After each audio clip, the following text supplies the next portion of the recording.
Hello, and welcome to this short lecture on experimenting with software defined radio. My name is Dr. Sunil TT. My call sign is VU2 Sierra Whiskey X Ray. I've been active in the radio field for quite a long time. Today's short demonstration lecture, I will be introducing you to software defined radio, what you can do with it, how to configure it on a layman's level, how to tinker with very cheap equipment easily available in the market. Let us begin with the basic requirements you need to do some experiments with software defined radio. First thing, you need some hardware and then some software. So let's look at them one by one. Hardware, easiest thing to obtain is an RTL SDR dongle. If you are just receiving some FM stations, some ham stations, or some other transmissions you can find, see, an RTL SDR is the easiest thing you can obtain. Earlier, it used to be available for around 700 rupees in India. Now that the Chinese companies, Chinese apps have been banned, I think it is still available in some sites. Maybe you can try Amazon or you can try RS Deliveries, where it is available at around 2,500 rupees. If you want to transmit, HackerOf1 is the cheapest device you can buy. When Chinese sites were open, I used to buy it for around 8,000, 9,000 rupees. Now I think some of the Indian sites are showing double that price. Still, you can try getting it from some sites like Alibaba or Wish or Banggood. And maybe the third thing you might require is an FM source. If you don't have a source of generating FM or some kind of a modulation in your lab or in your home, you might need one FM source. So the easiest thing you can build is using a Raspberry Pi transmitter. I have given a link towards the end of this session. And for running this experiment, since this is software defined, you need some kind of a computer. A reasonably good PC or a Raspberry Pi will be sufficient. Let's look at each one of these devices one by one. So RTL SDR dongle is available in different colors, different flavors. See, several vendors are marketing them. So originally, this was a digital TV receiver. This was marketed in Europe as a digital TV receiver for terrestrial TV reception. But somehow, at some point, some people found out that this can be used as a software-defined radio for a wide range of frequencies. So some of them I have shown here. So this is the collection of things. And I think if you have money and if you are able to get hold of this RTL SDR.com dongle, the one third one from the right side, that will be the best thing you can buy. And this is the HackerOf1 board. HackerOf1 board is essentially a product of Great Scott Gadgets. The creator of HackerOf1 has published a set of videos on how to use them. So this is one of the easiest boards if you want to transmit your signal using software defined radio. There are other things like Adalam Pluto or Lime SDR. They can also be used to transmit things. But if you're a beginner, maybe I suggest you to begin with an RTL SDR, experiment with all the things that you can receive, and then move on to a transmitter. Now let us look at the software requirement. Originally, the software for RTL SDR dongle was developed as a kernel driver for Linux machines. Best software support for RTL SDR still on Linux. So what I suggest you, Ubuntu 20.04 LTS version.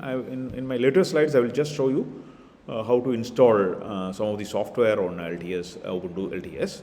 The other software you may have to install is, one is GQRX. It's a graphical SDR receiver. And second one is a GNU Radio. GNU Radio is actually a development toolkit, graphical development toolkit. So I'll be taking one more demonstration class on GNU Radio later on.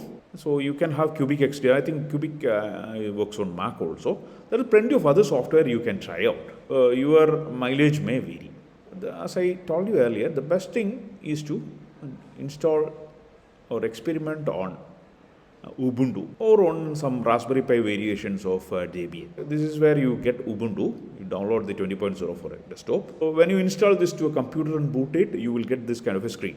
So the first thing you should do is to update Ubuntu. Open up a terminal, type in this command, sudo apt update. This will make your Ubuntu installation current with that of the Ubuntu service.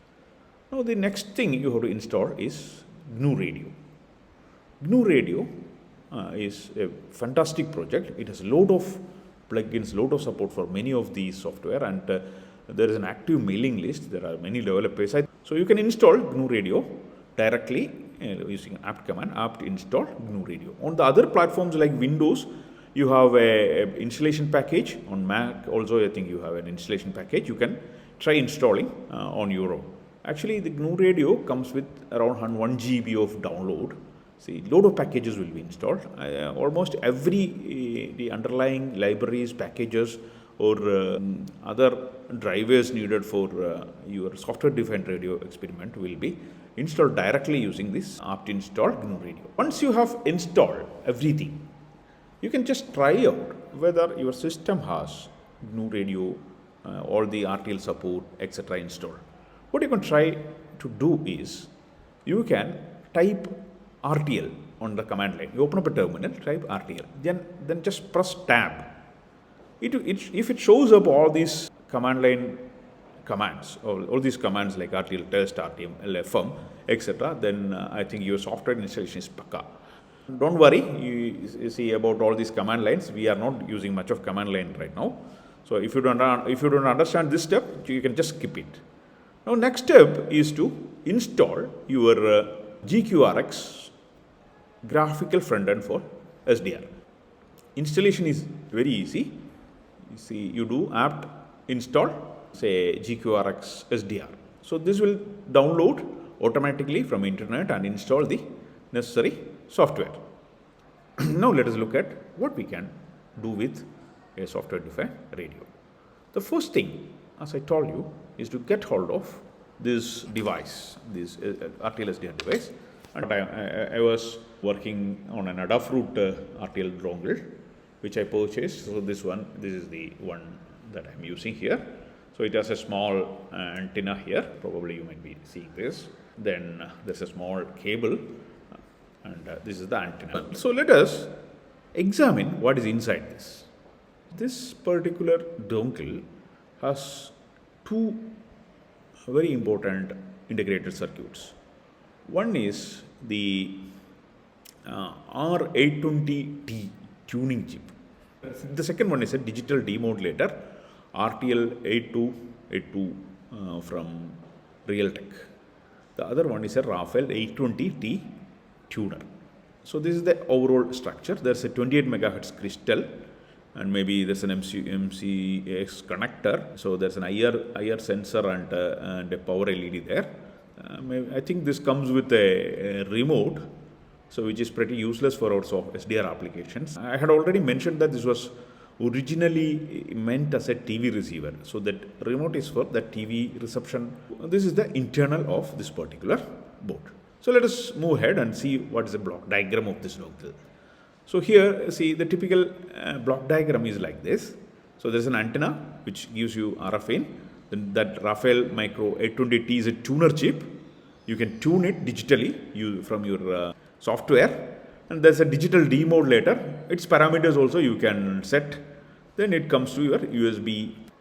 So some of you should read the datasheet of this 820T Rafael Micro chip to find out what are the other capabilities this offers. The RTL 8232 schematic is this one. The other IC, digital demodulator. It contains an ADC, a digital signal processing mechanism, some USB interface. Maybe this is a typical diagram for your IQ generation. Some of you should be having that idea about I and Q signals, quadrature signals.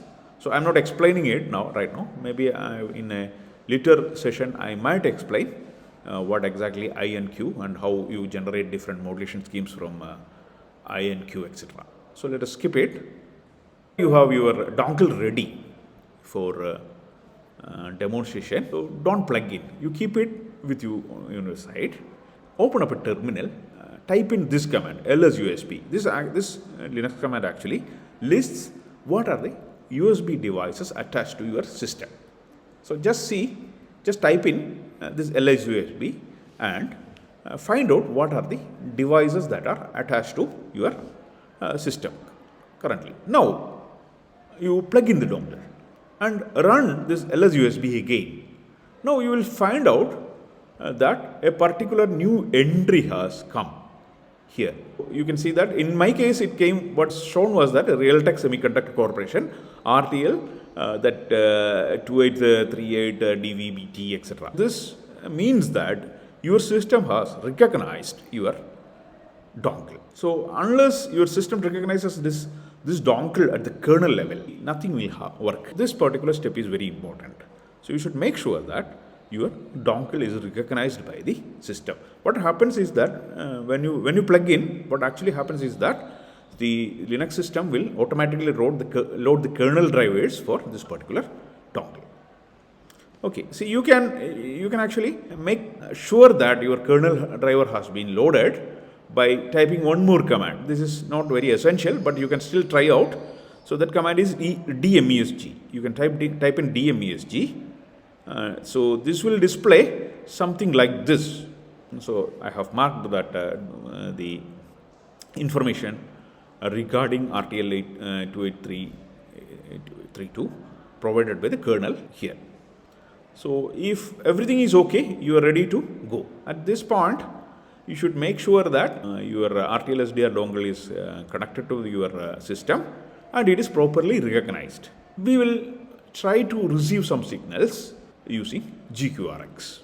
So type in GQRX on a terminal. So this will open up a configuration menu for GQRX. This particular configuration menu will be shown when you run GQRX for the first time. If you want to change the configuration, the IO devices menu from there you can take this one, this configuration screen again and try to change or modify. In fact, your GQRX supports several different boards. You can even drive the GQRX from a recorded IQ signal. So that is what is shown here as first. Let us move ahead and configure this one. Under the device tab, you choose your Realtek RTL dongle here. Probably more than one entry may show up.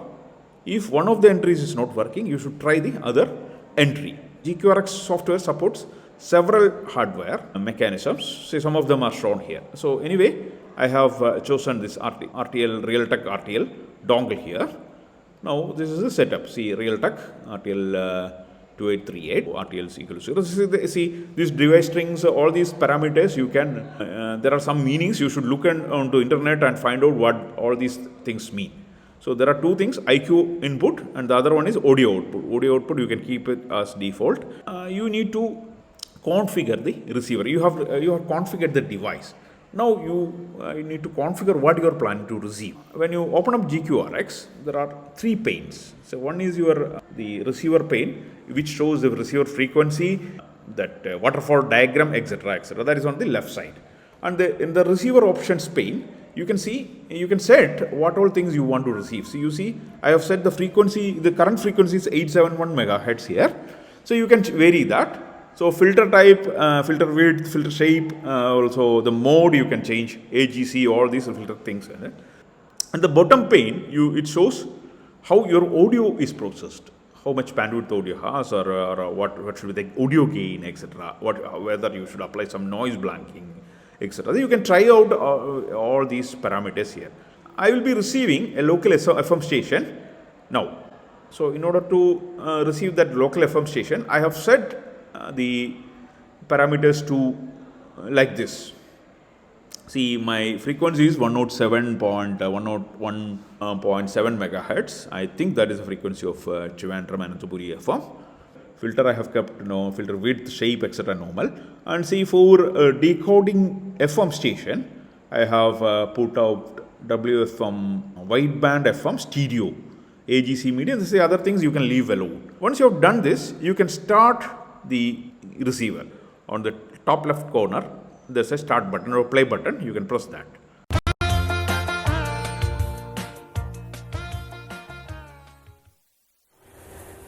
ഇതുവരെ കേട്ടത് ഹൃദയഗീതങ്ങൾ. Vimala Thomas പോഴനാട് തിരഞ്ഞെടുത്ത ഇഷ്ടഗാനങ്ങൾ. ഹൃദയഗീതങ്ങൾ, ശ്രോതാക്കളുടെ മാനസഗീതങ്ങൾ. നിങ്ങളിലൊരാൾ തിരഞ്ഞെടുത്ത പ്രിയ ഗാനങ്ങളുമായി. So you see, there's a here in the diagram there is a peak here. The signal is coming here, and on the waterfall diagram also you can see some kind of a red signal here. Maybe I should attach to the some kind of a piece of wire to this particular antenna. You can wrap around a piece of wire and keep it, throw it out.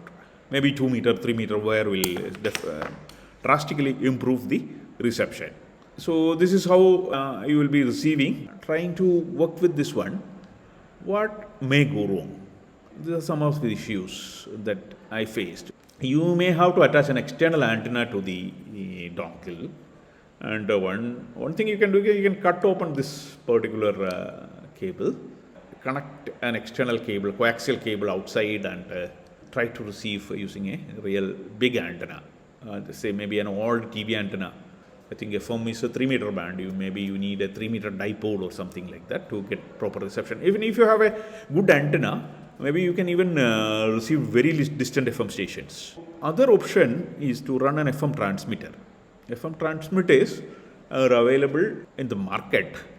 Maybe some of you might have seen car FM transmitters which plugs into the car USB slot or somewhere, and you can connect your that thing to your car audio system. I think I'll post some of the links later. Or else you can try some Raspberry Pi. Say there's a software called Raspberry Pi FM transmitter. That GitHub link is here. You can try setting it up and running a small FM station. See, make sure that you use some legal frequencies and don't interfere with other people's signals. So finally, the RTL SDR is a very fragile device. I have damaged a couple of them while experimenting with these experiments and SDR stuff due to static damages. So be very careful while handling them. What else you can decide for using this?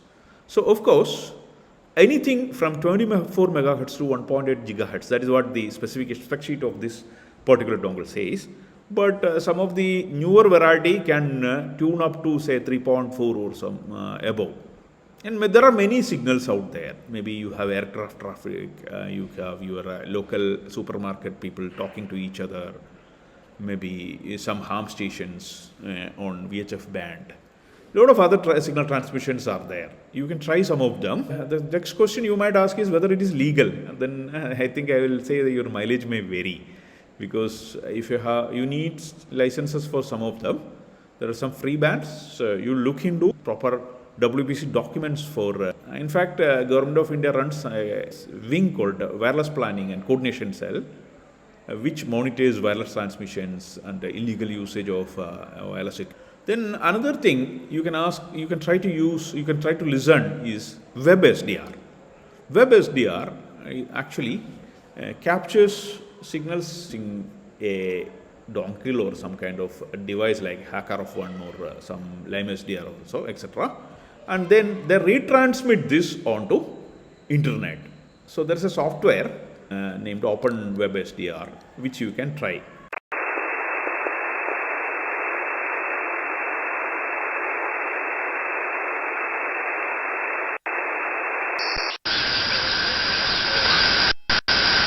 Thank you. 37 Whiskey Radio Charlie. Sugar Papa 6 Charlie Nancy Uniform 5 and 9.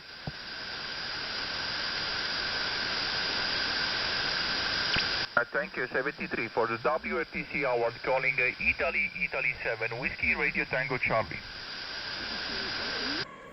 See, you can try out capturing the local FM station using this dongle and send it via internet to some other place, so people around the world can listen.